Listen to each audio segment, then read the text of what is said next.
విడుదలయే మోక్షమం. అటువంటి మోక్షాన్ని పొందడమే జీవితంలో నిజమైనటువంటి భోగి.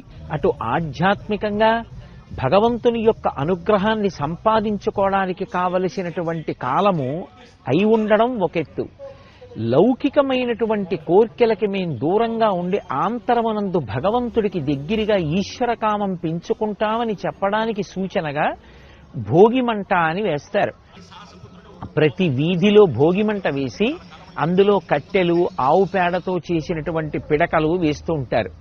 అంటే దాని అర్థం మేము లౌకిక కామాన్ని కాల్చేసుకుని ఈశ్వర కామాన్ని పెంపొందించుకునే ప్రయత్నం చేస్తామని. పాత్రత వలన జ్ఞానము కలిగితే జ్ఞానము వలన భోగి. భోగి అంటే ఈశ్వరునితో భోగించుట అనగా మోక్ష సిద్ధి కలుగుతుంది.